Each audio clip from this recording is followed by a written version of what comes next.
ನಮಸ್ತೆ ಫ್ರೆಂಡ್ಸ್, ಅರ್ಪಿತಾ ಕಿಚನ್ಗೆ ತಮ್ಮೆಲ್ಲರಿಗೂ ಸ್ವಾಗತ. ಇವತ್ತು ಪನ್ನೀರ್ ಟಿಕ್ಕಾ ಮಸಾಲ ರೆಸ್ಟೋರೆಂಟ್ ಸ್ಟೈಲಲ್ಲಿ ಹೆಂಗೆ ಮಾಡೋದು ಅಂತ ನೋಡೋಣ. ಎಲ್ಲರಿಗೂ ಪನ್ನೀರ್ದು ಸೈಡ್ ಡಿಶ್ ಅಂದರೆ ತುಂಬ ಚೆನ್ನಾಗಿ ಇಷ್ಟ ಆಗುತ್ತೆ. ಅದಕ್ಕೋಸ್ಕರ ನಾನು ಇವತ್ತು ಈ ರೆಸಿಪಿ ತೋರಿಸ್ತಾ ಇದ್ದೀನಿ. ಇದನ್ನು ಮಾಡೋದು ತುಂಬ ಸ್ವಲ್ಪ ಸ್ಟೆಪ್ಸ್ ಜಾಸ್ತಿ ಅನಿಸಿದ್ರು ಟೇಸ್ಟ್ ತುಂಬಾ ಚೆನ್ನಾಗಿರುತ್ತೆ. ರೆಸ್ಟೋರೆಂಟ್ ಸ್ಟೈಲಲ್ಲಿ ಮಾಡ್ಬೋದು. ಸೊ ನೋಡೋಣ ಬನ್ನಿ ಪನ್ನೀರ್ ಟಿಕ್ಕಾ ಮಸಾಲ ಹೆಂಗೆ ಮಾಡೋದು ಅಂತ.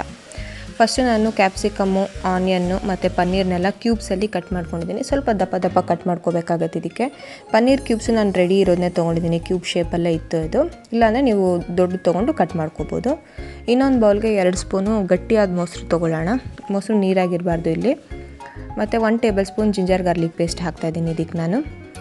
ಮತ್ತು ಸ್ಪೈಸಸ್ಗೆ 1 ಟೇಬಲ್ ಸ್ಪೂನಷ್ಟು ಅಚ್ಕಾರದ ಪುಡಿ, ಒಂದು ಅರ್ಧ ಟೇಬಲ್ ಸ್ಪೂನಷ್ಟು ಧನಿಯಾ ಪುಡಿ, ಒಂದು 1/4 ಟೇಬಲ್ ಸ್ಪೂನಷ್ಟು ಜೀರಿಗೆ ಪುಡಿ, ಒಂದು 1/4 ಟೇಬಲ್ ಸ್ಪೂನಷ್ಟು ಅರಿಶಿನ ಮತ್ತು ರುಚಿಗೆ ತಕ್ಕಷ್ಟು ಉಪ್ಪು ಇಷ್ಟು ಹಾಕೋಣ. ಮತ್ತು ಬೈಂಡಿಂಗೋಸ್ಕರ ಕಡಲೆ ಹಿಟ್ಟು ಯೂಸ್ ಮಾಡ್ತಿದ್ದೀನಿ. 1 ಟೇಬಲ್ ಸ್ಪೂನ್ ಕಡಲೆ ಹಿಟ್ಟು ಹಾಕ್ಕೊಳ್ತಿದ್ದೀನಿ. ಇದಕ್ಕೆ ನೀರು ಹಾಕದೆ ಮಿಕ್ಸ್ ಮಾಡ್ಕೋಬೇಕು. ಮೊಸರಲ್ಲಿ ಎಷ್ಟು ನೀರಿನ ಅಂಶ ಇರುತ್ತೋ ಅಷ್ಟು ಮಾತ್ರ ಇರಬೇಕು. ಇದಕ್ಕೆ ಎಕ್ಸ್ಟ್ರಾ ನೀರು ಹಾಕಬೇಡಿ. ತುಂಬ ಗಟ್ಟಿ ಆಯಿತು ಅಂದರೆ 1 ಟೇಬಲ್ ಸ್ಪೂನ್ ಬೇಕಾದ್ರೆ ಲೆಮನ್ ಜ್ಯೂಸ್ ಆ್ಯಡ್ ಮಾಡ್ಕೊಳ್ಳಿ. ಬಟ್ ನಂಗೆ ಇದು ಸಾಕಾಯಿತು, ಹಾಗಾಗಿ ಇಷ್ಟೇ ಮಿಕ್ಸ್ ಮಾಡ್ಕೋತಾ ಇದ್ದೀನಿ. ಇವಾಗ ಇದಕ್ಕೆ ನಾವು ಕಟ್ ಮಾಡಿ ಇಟ್ಕೊಂಡಿರೋಂಥ ಕ್ಯಾಪ್ಸಿಕಮ್ಮು, ಆನಿಯನ್ನು ಮತ್ತು ಪನ್ನೀರ್ ಏನಿತ್ತಲ್ಲ ಅದನ್ನು ಹಾಕಿ ಚೆನ್ನಾಗಿ ಕಲಸಿ ಮ್ಯಾರಿನೇಟ್ ಮಾಡೋಣ. ಒಂದು 10ರಿಂದ 15 ನಿಮಿಷ ಮಿನಿಮಮ್ ಮ್ಯಾರಿನೇಷನ್ ಮಾಡಬೇಕು. ಟೈಮ್ ಇತ್ತು ಅಂದರೆ ಅರ್ಧ ಗಂಟೆವರೆಗೂ ಇಡಿ, ತುಂಬ ಚೆನ್ನಾಗೇ ಆಗುತ್ತೆ.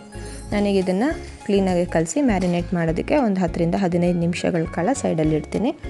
ಫ್ರಿಜ್ಜಲ್ಲಿ ಏನು ಇಡೋದು ಬೇಡ, ಆಚೆ ಕಡೆನೇ ಮ್ಯಾರಿನೇಟ್ ಚೆನ್ನಾಗಾಗತ್ತೆ. ಇದು ಚಪಾತಿ, ದೋಸೆ ಎಲ್ಲದಕ್ಕೂ ಚೆನ್ನಾಗಿರುತ್ತೆ. ರೋಟಿ, ಕುಲ್ಚಾ ಎಲ್ಲದಕ್ಕೂ ಸಹ ಮಾಡ್ಕೋಬೋದು. ಈಗ ಇನ್ನೊಂದು ಕಡಾಯಿ ತೊಗೊಂಡಿದ್ದೀನಿ, ಪ್ಯಾನು, ನಾನ್ ಸ್ಟಿಕ್ ಪ್ಯಾನು. ಇದಕ್ಕೊಂದು 2 ಟೇಬಲ್ ಸ್ಪೂನ್ ಎಣ್ಣೆ ಹಾಕ್ಕೊಳ್ಳೋಣ. ಎಣ್ಣೆ ಕಾದ್ಮೇಲೆ ನಾವೇನು ಮ್ಯಾರಿನೇಟ್ ಮಾಡಿ ಇಟ್ಕೊಂಡಿದ್ದೀವಲ್ಲ ಪನ್ನೀರು ಮತ್ತು ಆನಿಯನ್, ಕ್ಯಾಪ್ಸಿಕಮು, ಇದನ್ನು ಹಾಕಿ ಫ್ರೈ ಮಾಡಬೇಕು. ಯೂಶ್ವಲಿ ಪನ್ನೀರ್ ಟಿಕ್ಕನ್ನ ಇದು ಮಾಡಿರೋ ಮ್ಯಾರಿನೇಷನ್ ಆದ ಕ್ಯಾಪ್ಸಿಕಮು, ಆನಿಯನ್ನೆಲ್ಲ ಒಂದು ಸ್ಟಿಕ್ಗೆ ಹಾಕಿ ಸ್ಕ್ವೇರ್ಸಲ್ಲಿ ಗ್ರಿಲ್ ಮಾಡ್ತಾರೆ. ಬಟ್ ನಾವು ಇದನ್ನು ಗ್ರೇವಿ ಥರ ಮಾಡ್ತಿರೋದ್ರಿಂದ ನಾವು ಇದನ್ನು ಬೇರೆಯಾಗೆ ಫ್ರೈ ಮಾಡ್ಕೊಳ್ಳೋಣ.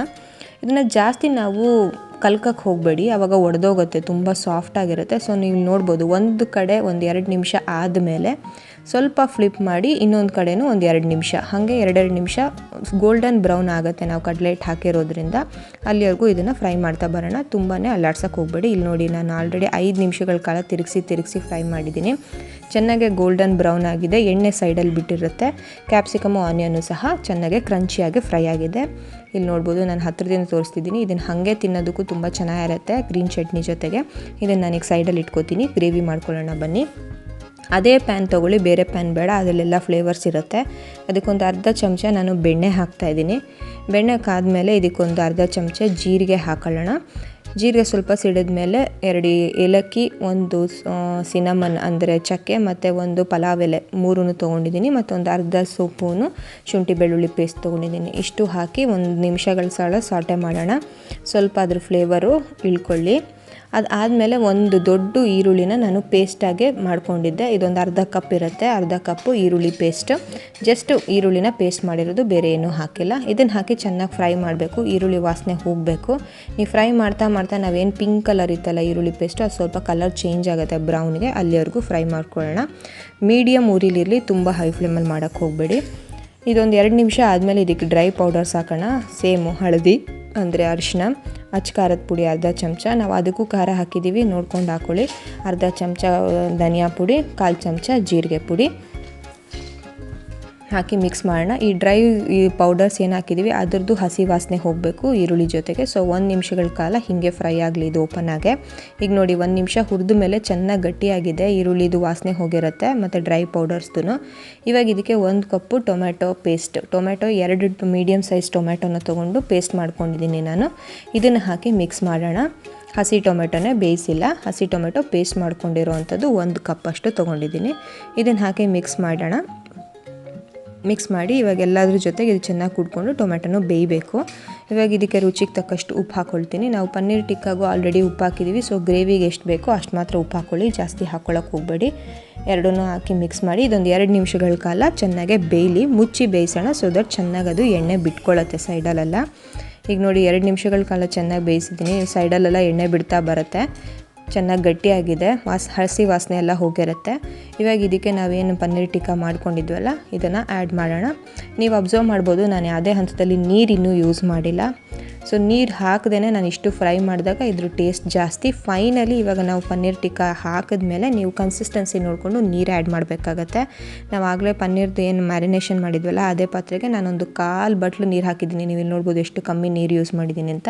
1/4 ಬಟ್ಲು ನೀರು ಹಾಕಿ ಅದನ್ನೇ ಹಾಕ್ಕೊಂಡಿದ್ದೀನಿ.